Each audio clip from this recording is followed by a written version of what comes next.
s'asseoir. On peut reprendre nos places. Amen. Est-ce que qui est dans la joie ce matin? Qui est dans la joie ce matin? Oh non, non, non. Attendez, bien-aimés. Au moment où nous parlons, il y a des sections dans des traumatismes, bien-aimés, hospitalisés. Moi, j'ai été hospitalisé à Kinshasa.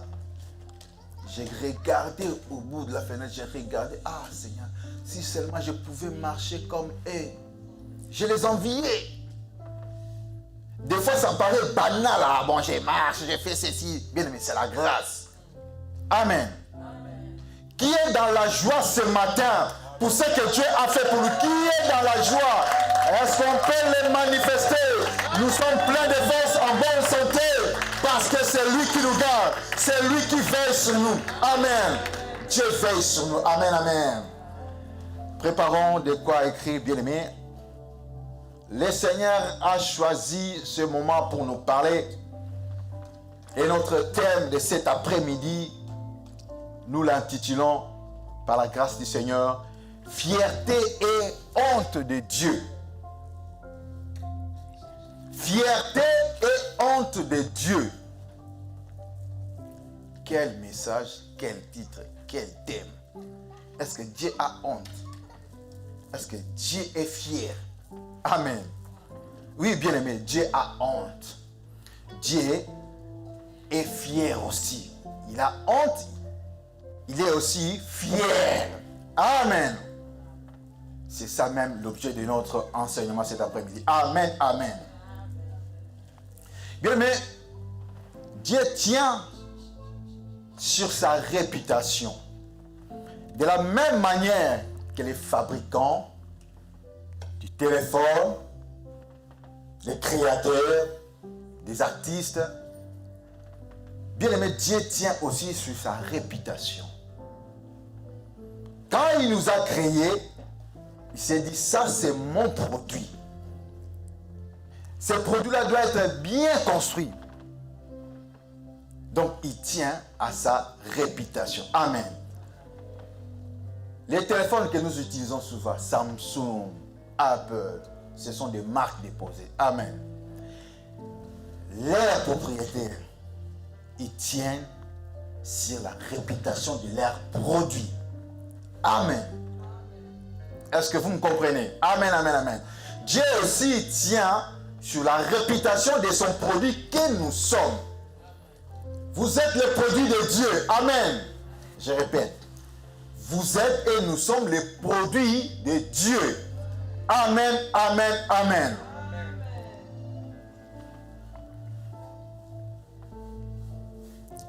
Nous allons nous tenir debout. Nous allons lire la parole du Seigneur. Nous prenons Job, premier chapitre, verset 8. Nous allons lire dans Job 1, verset 8. Je lis au nom du Seigneur.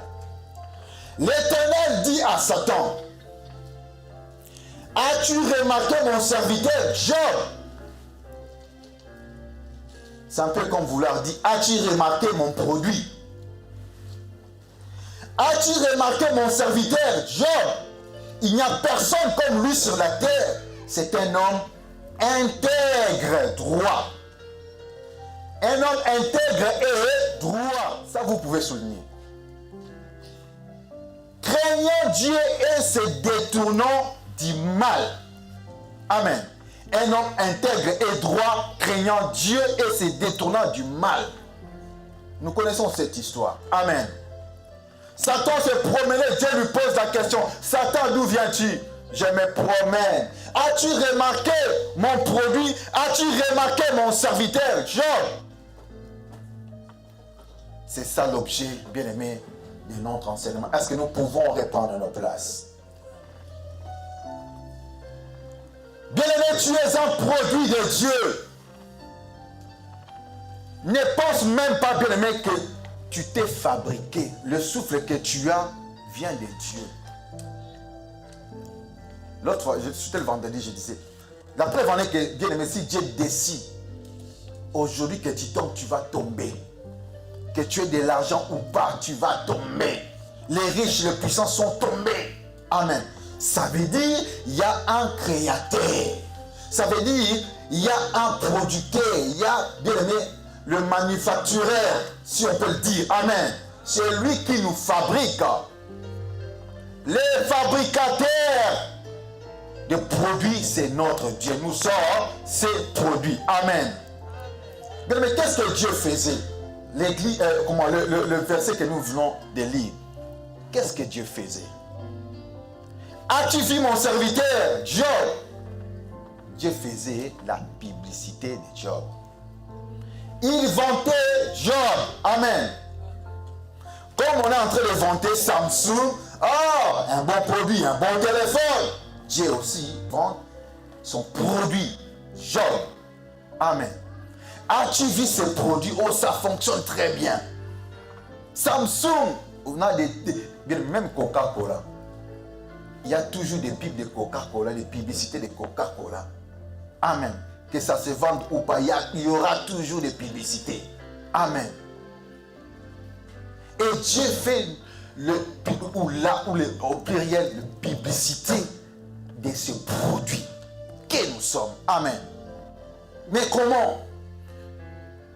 Dieu ne peut pas faire la publicité d'un produit qui lui désobéit. Un produit qui n'écoute pas. Amen.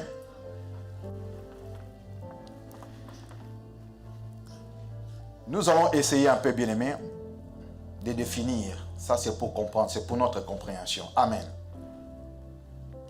C'est quoi la fierté? Puisque nous parlons de la fierté et de la honte de Dieu, mais c'est quoi alors la fierté? Bien aimé, la fierté est définie comme un sentiment d'honneur et de dignité. Un sentiment d'honneur et de dignité. Alors, le contraire, c'est la honte. Quand Dieu est fier, il est honoré. Quand Dieu est fier de vous, il est honoré. Le contraire, il est honté. C'est la honte. C'est pourquoi nous parlons de la fierté et la honte de Dieu. Amen. Bien aimé, Dieu ne peut pas faire la publicité d'un produit qui n'a pas de qualité conforme, un produit en piètre estime, un produit d'une piètre qualité. Non. Ou Samsung, Coca-Cola ne peut pas faire la publicité d'un produit qui ne coûte rien à ses yeux. Parce que nous coûtons aux yeux de Dieu. C'est pourquoi il fait la publicité. Il est en train de nous vanter. Amen. Dieu a vanté Job. Amen. Dieu a fait la publicité de Job. Amen. Parce que Job était la fierté de Dieu. Est-ce que vous me comprenez? Vous êtes avec moi. Dieu a fait la publicité de Job. Job était la fierté de Dieu. Amen. Dieu a vanté une personne. C'était Job. Amen. Bien aimé, tout a commencé, bien aimé. Parce que on lit cette histoire, des fois peut-être on ne le comprend pas très bien. Dieu était fier de Job. Regardez mon serviteur qui me craint. Regardez comment il fait. Regardez comment il prie. Regardez comment il paie ses offrandes. Regardez comment il fait ça. Amen. Dieu était fier. Quand nous lisons cette histoire, bien aimé, nous voyons seulement la souffrance de Job. Amen. Mais regardons d'abord, pourquoi est-ce que Dieu a commencé à vanter Job? Amen. Pourquoi est-ce que Dieu s'est mis à faire la publicité d'un homme, de Job? Amen. Bien, mais Dieu est content quand nous faisons ce qui lui plaît. Amen. Quand Dieu est content, il commence à parler. Est-ce que vous savez ça? C'est un peu comme nous les hommes. Quand les hommes sont contents, ils commencent à dire des promesses. Ah, je vais t'acheter ça, je vais t'acheter la ligne, tout ça. Amen. Quand Dieu est content, il parle aussi. Il révèle. Amen. Quand vous le louez, il est tellement content. Il y a des révélations qui tombent. Quand Dieu est content, bien aimé, il nous bénit. Il parle. Amen. Il vous souviendrait, bien aimé, Elohim, Dieu, partait détruire Sodome et Gomorrhe. Dieu a mangé la galette de Sarah. Vous connaissez cette histoire? Dieu a mangé la galette de Sarah, que Sarah a offerte avec son mari Abraham. Dieu a commencé à parler à cause d'une galette. Parce qu'il était content. Cacherai-je ce que je vais faire à Sodome et Gomorrhe, à Abraham, mon ami? Parce qu'il était content, Dieu s'est mis à parler. Bien, mais si Dieu est content de vous, bien, il va commencer à parler. Il va commencer à révéler les choses cachées que vous ne connaissez pas. Est-ce qu'on peut acclamer le Seigneur? En tout cas, il faut... Non, vous n'avez pas acclamé. Vous n'avez pas acclamé. Quand vous acclamez, bien-aimé, acclamez en même temps, sachez que Dieu doit être content de votre vie. S'il est content, bien-aimé, il va vous parler. S'il est content, il va commencer à vous révéler. Amen. Là où tout le monde dit non, il vient, il te souffle. Tu dis oui. Là où tout le monde dit c'est oui, il vient parce qu'il était content de toi. Il vient, il te dit ah non, il ne faut pas faire ça. Et tous tombent à côté. Est-ce qu'on peut acclamer le Seigneur? On acclame le Seigneur, on bénit le Seigneur. Quand il est content, il nous fait du bien, il nous parle. Quand il est content, oh, il nous bénit. Amen, amen, amen. Alléluia. Dieu parle. Quand il est content, il révèle. Voici, bien aimé, nous avons deux qualités. Les qualités, bien aimées, d'une personne qui fait la fierté de Dieu. Nous en avons deux. Amen. La première qualité, si je peux reprendre encore le verset. As-tu remarqué mon serviteur Job? Il n'y a personne comme lui sur la terre. Oh, il n'y a personne comme lui. Amen. Lui-même commence à détailler. C'est un homme intègre et droit. Amen. Donc la première qualité, pour être une fierté de Dieu, mais vous devez être intègre et droit. Que Dieu commence à se frapper la poitrine. Cette maman-là, oh, elle me plaît. Oh non, non, non. Soyez intègre et droit. Amen. Dieu ne cherche pas une femme parfaite, un homme parfait. Job n'était pas parfait. Amen. Job n'était pas parfait, je le répète. Mais il était intègre et droit. Amen. Ça, c'est la première qualité. Amen. Bien-aimé,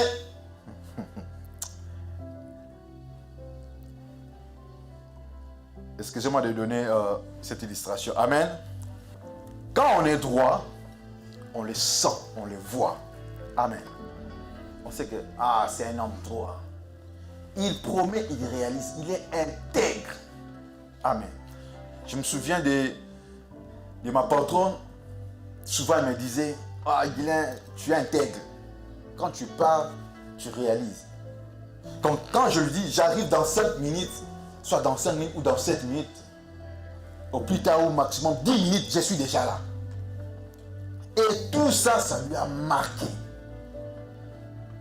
Elle n'hésitait pas à me dire, non, tu es intègre. Amen. Parce que je voulais être droit dans ce que je dis. Dans mes paroles, je voulais être droit. Ça sont des qualités de Dieu. Quand Dieu parle, il parle. Amen. Mais nous, enfants de Dieu, nous disons A. Le lendemain, nous disons B. Vous n'êtes pas droit vis-à-vis de votre parole. Vous donnez des promesses, vous ne réalisez pas cela. Vous allez dire, oh, ça c'est pas papa Guilain, mais pas, oui, je te parle. Donnez du poids à votre parole. Amen. Je vous parle. Regardons-nous les yeux dans les yeux. Je vois ça comme si papa Guilain parle. Oui, je vous parle. Que votre parole pèse. Ça fera votre personnalité.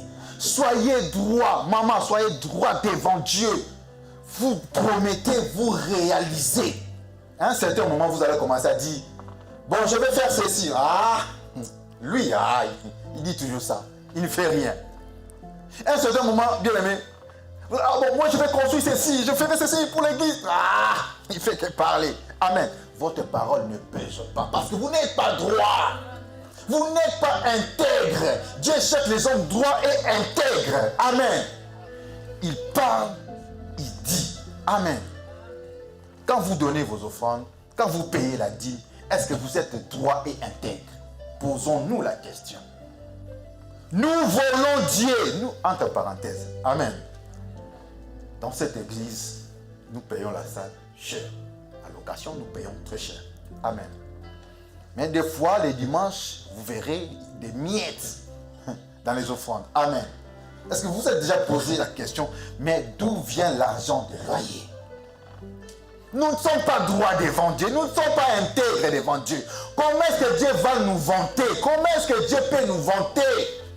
Il dit, j'ai créé des produits, mais qui ne me respectent pas. Comment est-ce que Dieu peut te vanter? Donc toi, il faut qu'on te le dise, il faut qu'on te rappelle pour faire quelque chose. Il faut que Maman Grâce t'appelle, voici, tu vois. Non. Soyons intègres, soyons droits. Excusez-moi, je veux citer le nom Papa Guy. Il est là, Papa Guy. Un jour, il m'appelle, bon, voici la contribution pour le loyer de la salle. Je dis, oh, mais il fallait... Non. Je n'ai pas besoin qu'on me parle. Je viens, un homme normal, une personne normale, Papa Guy et son épouse, amen, ils m'ont dit, prends cette enveloppe avec Maman Mimi. C'est pour les loyers. J'ai essayé d'esquiver des refus. Non.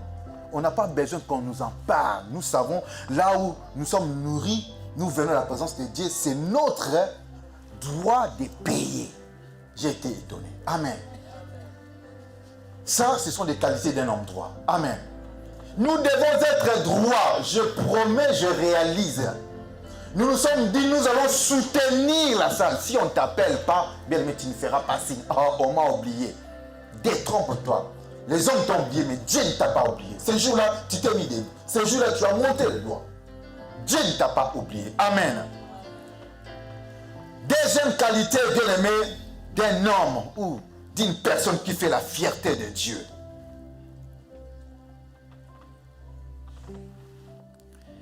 Comme nous avons lu dans notre passage, bien aimé, il doit avoir la crainte et se détournant du mal. Amen. Dieu a dit, as-tu vu mon serviteur? Il n'y a personne sur la terre, sur la terre entière. Il n'y a personne comme lui. Intègre et droit. Ensuite, deuxième qualité, il craint mon nom, il craint Dieu et se détourne du mal. Deuxième qualité, bien aimé, si vous voulez que Dieu puisse se frapper la poitrine à cause de vous, que Dieu puisse commencer à faire votre publicité, vous devez craindre Dieu en se détournant du mal.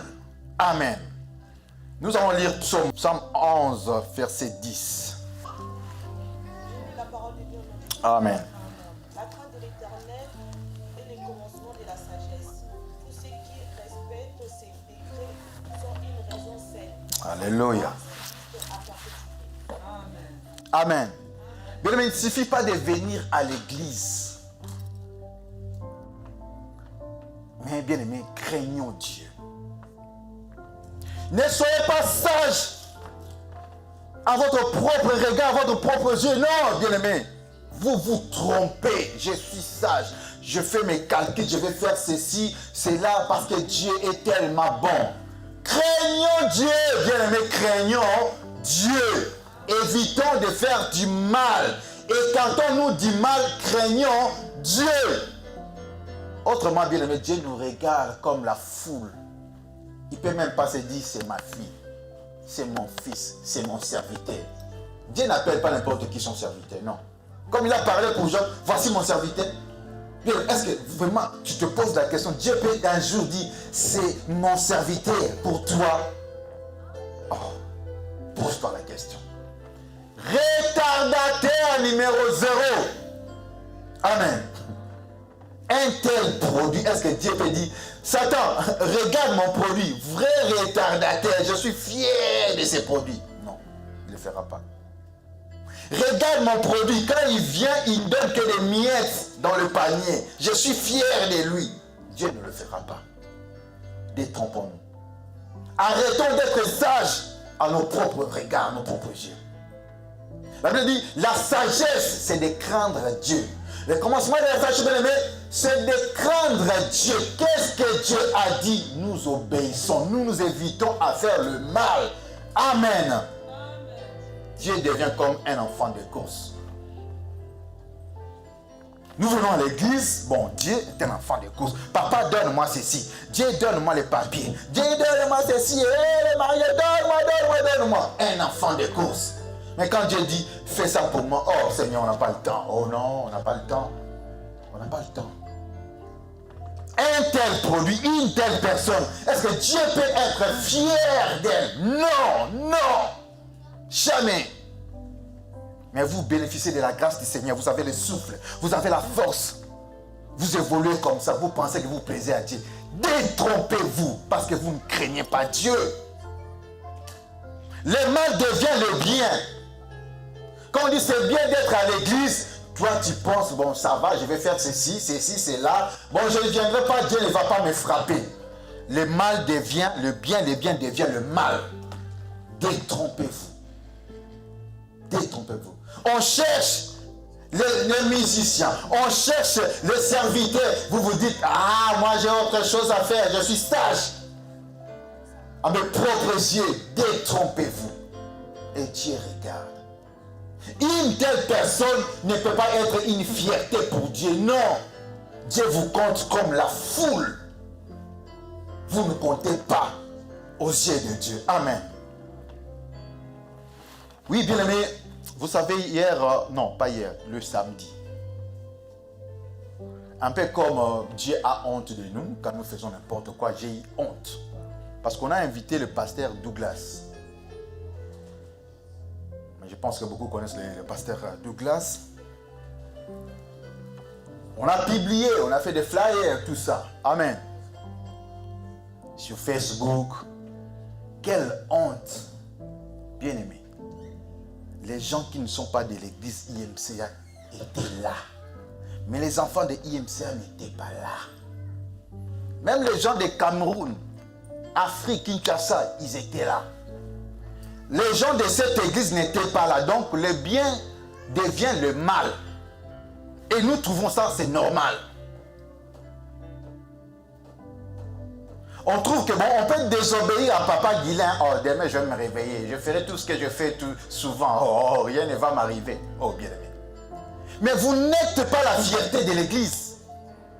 Est-ce que Papa Guilain peut dire, ah, vraiment, celle-là, vraiment celui-là? Non, c'est impossible. De la même manière, Dieu aussi regarde. Il ne peut pas être fier de vous. Amen. J'ai eu honte. J'ai eu honte. Ah, nous avons invité un pasteur qui a écouté son sommet pour être là, apporter la parole de Dieu. Qui était là? Qui était là? Manifestez-vous. Qui était béni? Que Dieu vous bénisse. Amen. Que Dieu vous bénisse. N'est-ce pas que vous avez appris quelque chose? N'est-ce pas que vous étiez béni par ce message? Mais vous allez trouver ceux qui sont plus intelligents, plus sages. La crainte de l'Éternel, c'est le commencement de la sagesse. Vous n'êtes pas plus sage à ce que vous êtes en train de faire. Non. Non. Autrement, vous faites la honte de Dieu. Et moi, j'ai eu honte. J'ai eu honte. Les mamans qui viennent d'ailleurs. Comment? Il y a une maman en Afrique, à Kinshasa, maman Eve, qui est toujours là. Mais les gens de cette église, c'est dit, non, nous, c'est les dimanches. Bien aimé, nous sommes une église, arrêtez de vous distraire s'il vous plaît, nous sommes une église de prière et de feu. Nous devons nous allumer chaque matin. Nous ne venons pas seulement prier les dimanches. Nous ne sommes pas les chrétiens du dimanche. La semaine, vous n'êtes pas là. Et des fois même le dimanche, vous ne venez pas. Le matin, ça ne vous dit rien. Dis-moi, je ne prie que le dimanche. Nous prions pour bousculer les choses invisibles. Et ça demande la prière. Le dimanche, on n'a vraiment pas le temps. C'est l'enseignement, c'est la célébration, c'est l'adoration. Mais nous cherchons Dieu dans des supplications, dans des prières. Souvent c'est le matin, dans la semaine. Bien, mais soyez là. Le mal devient le bien. Vous trouvez c'est normal. Parce qu'il s'agit des papas Guilain. Bien aimé, détrompez-vous. Ce n'est pas mon travail. Il y a un propriétaire de ce travail. Amen. C'est lui qui m'a désigné. Amen, amen, amen. Et cela un peu bien aimé d'éviter de faire le mal. Que le mal reste le mal. Les biens restent toujours les biens. Amen.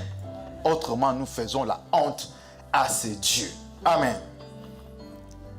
Nous allons lire dans Ésaïe. Ésaïe, premier chapitre, verset 2.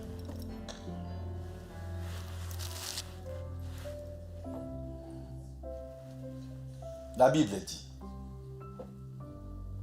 cieux, écoutez, la terre prête l'oreille, car l'Éternel parle. J'ai nourri et élevé les enfants, mais ils se sont révoltés contre moi. Bien, mais quand je lis ce verset, ça me rend triste. Comment un créateur qui peut dire ça? Et il prend témoin quoi? Une créature. Il prend comme témoin les cieux et la terre. Cieux, prête l'oreille. Cieux, écoutez, la terre prête l'oreille, car l'Éternel parle. J'ai nourri, j'ai élevé des enfants, mais ils se sont révoltés contre moi. Dieu dit: les produits que j'ai fabriqués se révoltent contre moi. C'est ce que nous faisons. Est-ce que le téléphone Samsung peut se lever contre son propriétaire? Est-ce que iPhone peut se lever, peut s'opposer contre Steve Jobs? Non, le propriétaire, non, non. Si réellement nous sommes le produit de Dieu, si réellement c'est Dieu qui nous a fabriqués, nous sommes le troupeau de son pâturage, nous lui devons l'obéissance. Dieu trouve que nous nous opposons à lui. Quel est alors ce fabricant qui verra son produit s'opposer à lui? Amen.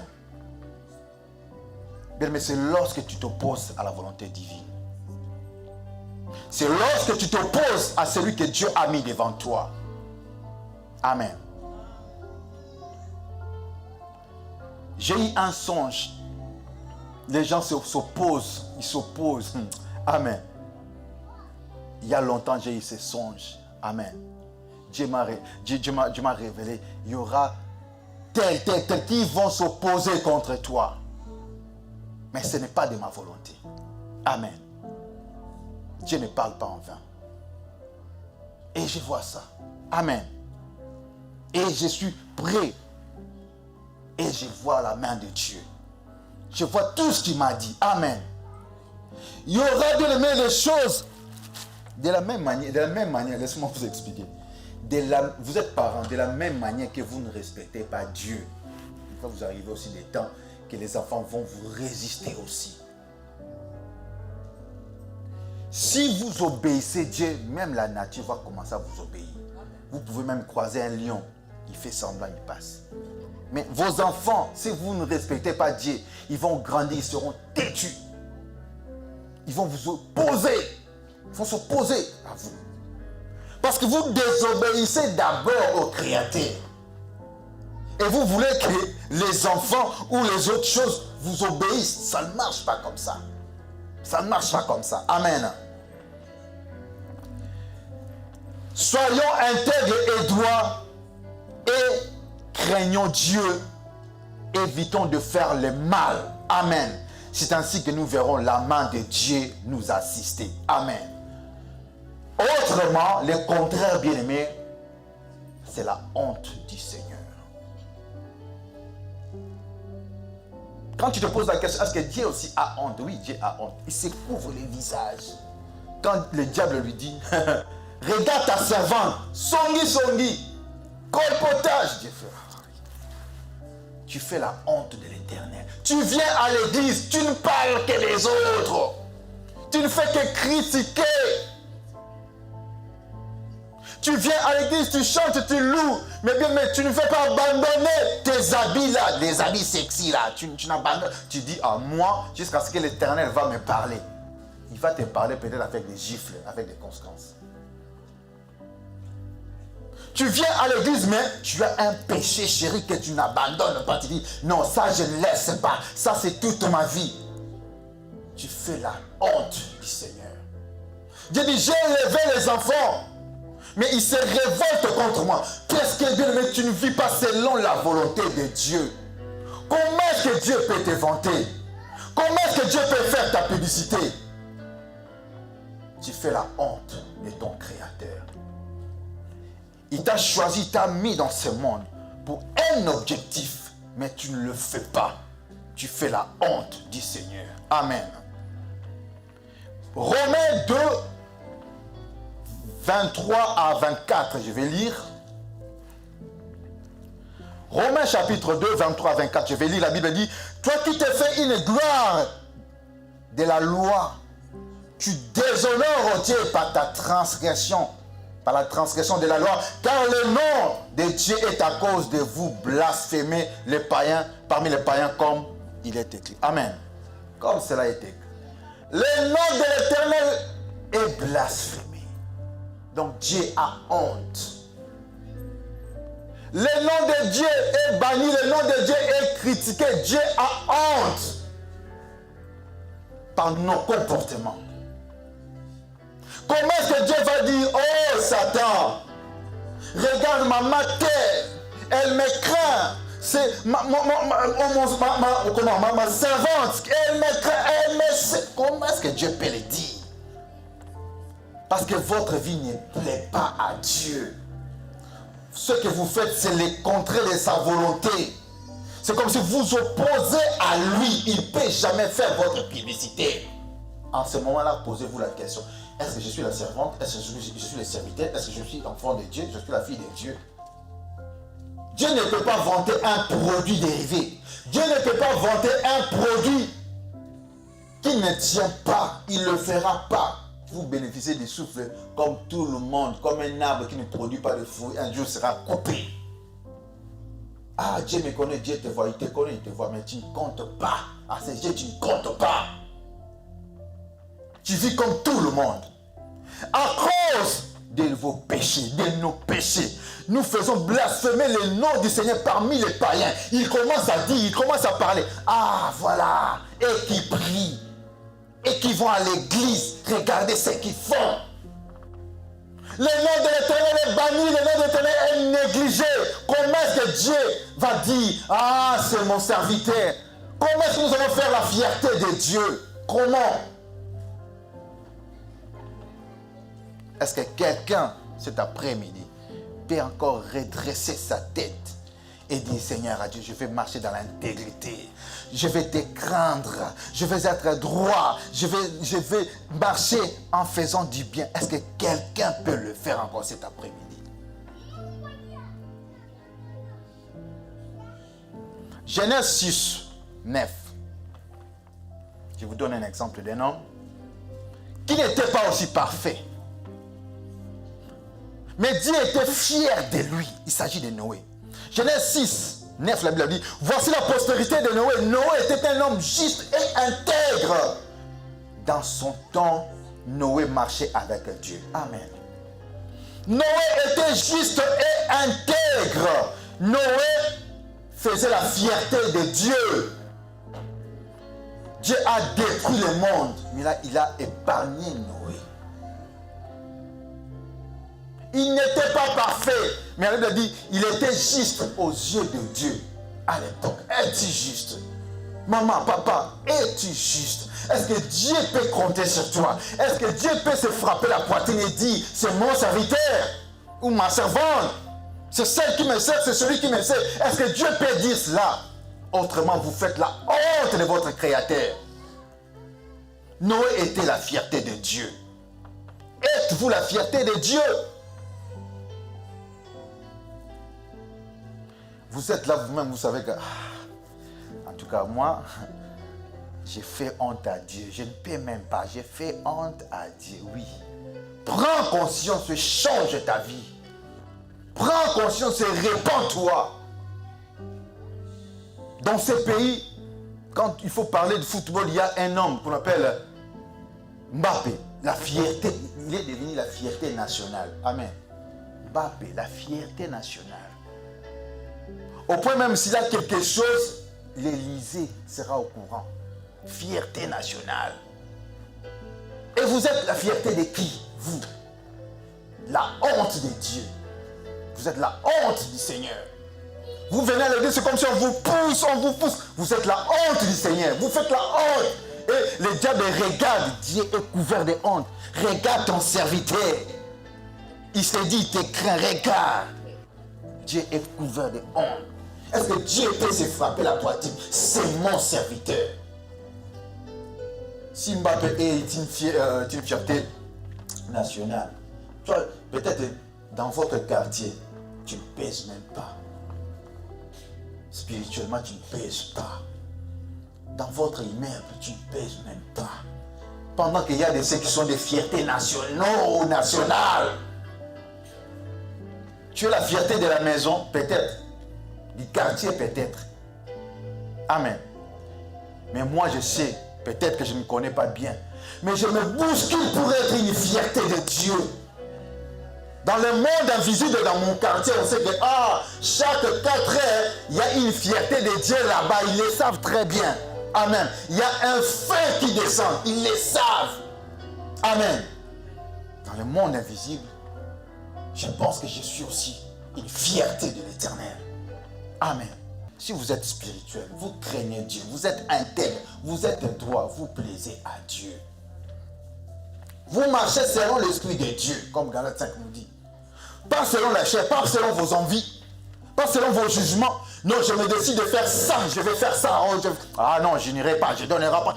Vous vous opposez à qui? Vous vous opposez à qui? C'est à l'Éternel que vous vous opposez. Dieu crie, j'ai nourri les enfants. J'ai donné naissance à ces enfants, mes enfants. Ils s'opposent à moi. Dieu regrette. Ça sont des paroles de regret.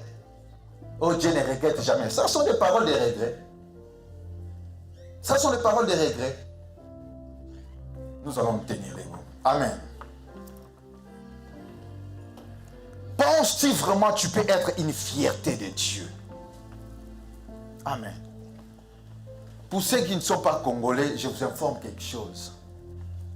Un dirigeant a toujours des piliers et il tient sur ce pilier. Comme Dieu a des piliers, dit, ce sont mes fiertés, c'est ma fierté. Job est ma fierté, Noé ma fierté. Amen. Papa Guilain aussi peut dire, vous êtes un pilier de l'église. Et Dieu regarde, oui, c'est comme ça. C'est pour sa gloire. Il y avait un président, Mobutu, il disait, Alingala mayele nangala tchakalaba, béret rouge. C'est que ça veut dire, mon espoir est placé au béret rouge. Donc, adviens que pour eux, ils vont nous défendre, ils vont défendre la patrie. Amen. C'est un peu comme Dieu disait. La fierté de Mobutu, c'était les bérets rouges. Amen. Est-ce que Papa Guilain peut compter sur quelqu'un pour l'œuvre de Dieu? Est-ce que Dieu peut te compter parmi ses fiertés? Pose-toi la question, nous baissons la tête. Pose-toi, commence à te poser cette question. Pose-toi cette question. Je suis la fierté de Dieu ou je suis la honte de l'Éternel? Cette manière de m'habiller, ça fait la honte de Dieu. Tout le monde est occupé. Tout le monde a ses business. Tout le monde, si tout le monde s'occupe de ses business, mais qui s'occupera de l'œuvre de Dieu? Qui s'occupera de l'œuvre de Dieu? Et Dieu cherche une personne qui peut compter et dire, ce sont mes serviteurs. En fait, Dieu ne présente pas n'importe qui comme serviteur. Nous allons prier, bien-aimés. Nous allons demander une chose à Dieu. Seigneur, rends-nous des hommes intègres. Nous voulons faire ta fierté. Prions au nom de Jésus.